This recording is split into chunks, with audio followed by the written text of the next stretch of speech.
we've been focusing on place and how place Mhm. shapes our Yeah. understanding of justice.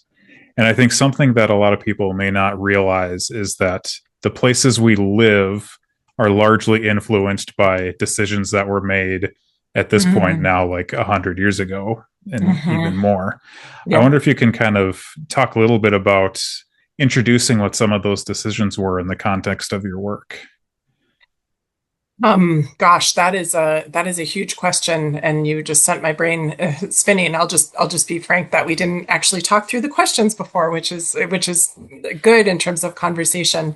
So I'll talk specifically about the sort of the fulcrum of the Mapping Prejudice Project. So we are a group of public historians and librarians, um, and we excavate stories and document the existence of things called racial covenants. And racial covenants were clauses that were inserted into property deeds that explicit legally prohibited the certain pieces of land from being occupied or owned by people who are not white. So I think what most people don't realize is that racial covenants were there are thousands and thousands of them in the property records in just the Twin Cities of Minnesota. But these racial covenants were put into the property records of every community across the United States, and actually in a lot of large parts of Canada as well. So there's no community that you might be living in, no place that you might be living in where there weren't explicitly racist prohibitions put into the land records to basically to reserve certain parts of communities just for white people. And this is not just a antiquarian sort of oddity, something that's in the past. It's something that affects every part of the cities or the communities that we're living in today. So I live in South Minneapolis. I live in a beautiful part of South Minneapolis. My house today does not have a racial covenant on it, but the blocks near my house do have racial covenants on them, which meant that for a lot of the 20th century, this part of the city was you had to be white to live here. And that didn't just determine just the racial composition of the neighborhoods or my street or my block. It determined what kind of resources were pumped into this community, like how much investment was put into our local parks, what kind of school facilities were made available in the neighborhood, where when the freeways were built, where were they put into place? Were they you know they're further from my house. They didn't destroy my house, which was built in 1922. So all of these things, we study one sort of legal instrument that was widely used in the United States in the early 20th century, but that legal instrument sort of created the shaped the landscape in a way that we've been building on ever since. Um, so whether it's determining where people can get loans for their mortgage loans for their houses, where there's been investment over many decades into our public amenities like parks, where there's been investments into schools. So that's perhaps a long answer to your short question, but once you get me started, you can tell that I will say a lot. So. Yeah. Yeah. And it's a good answer. It's a good place for us to begin, I think. And I think it's good to introduce the idea of housing covenants, not just because of that's what the conversation is going to be about today and what your work Mhm. is based on. Yeah. But I think because maybe at like a popular level, maybe colloquially, people who are familiar kind of with housing policy from the past might be more Mhm. familiar with a term like redlining than they are with housing Mhm. Yeah. covenants. Yeah, for sure. What is the difference between redlining and a racial housing covenant?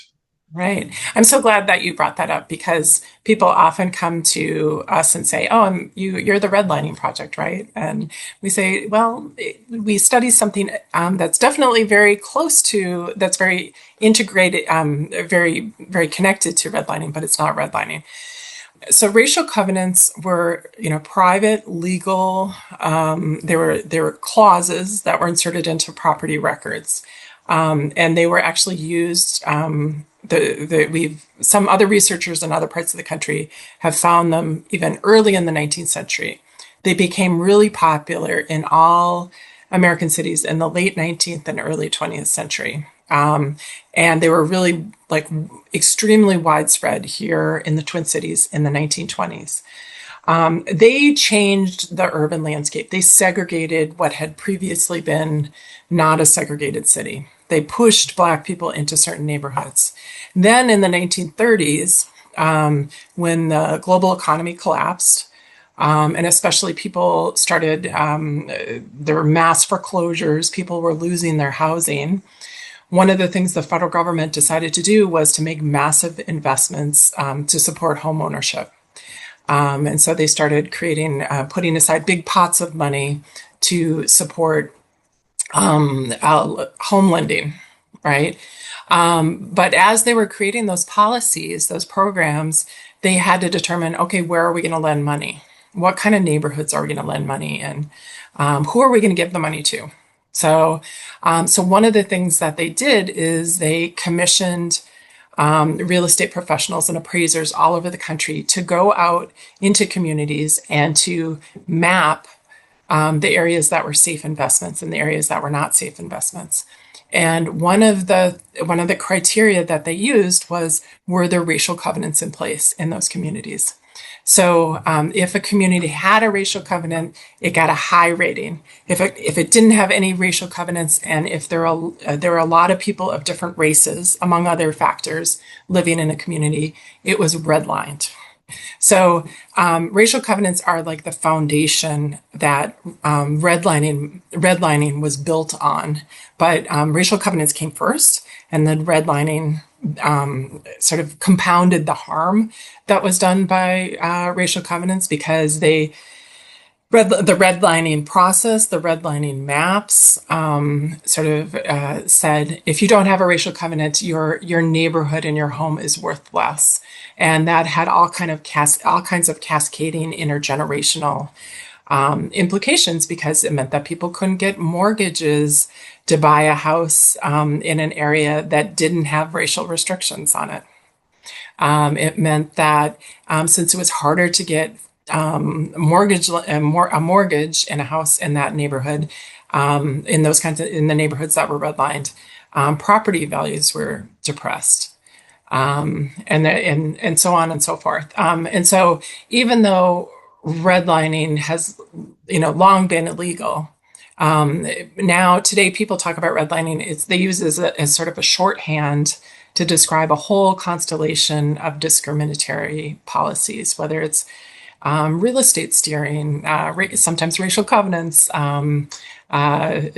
just in general, policies that support racial segregation and also devalue neighborhoods where people who are not white can live or have lived historically. Yeah, that is an interesting, just from a timeline perspective, that's Mhm. interesting. I didn't realize it was as early as you just said it was that these started showing up. Part of that, I think, is because living in the Twin Cities, we just didn't exist that early. Yeah, right. And so I think the 1910s, 19 teens into the 20s is when that explosion of presence Right. started to show up here. And Yep. then just quickly on the redlining, the term itself for people who are unfamiliar, that Mhm. refers to the colors that were used. They were like color Yeah. coded Yeah. maps, and red Right. was the worst. Right. The do not invest, I Yes. guess, sort of a. Yes. Yeah. Thank you for thank you for that. Yeah. So these are very visually compelling maps, right? So they're red, green, yellow, and blue, and the different colors indicate: is it a high value neighborhood? Is it a place that's really safe for investors? or is it a hazardous neighborhood? And so if it was red, it was considered hazardous.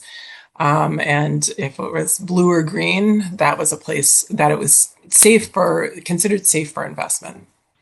Yeah. And then, in my opinion, just looking at the maps, you can kind of see, in my words, how ridiculous the Mhm. distinctions are because just Yes. of the shapes of where things are drawn. So, in Yeah. Minneapolis in particular, if you look at a redlining map, there's just like this strip down Fourth Avenue on the south side, which Right. was like this like black business corridor at the time. Right. 3 blocks on either side of it, it can be blue and green. Right. And so Exactly. it just like doesn't make sense other than a very specific sort of targeting.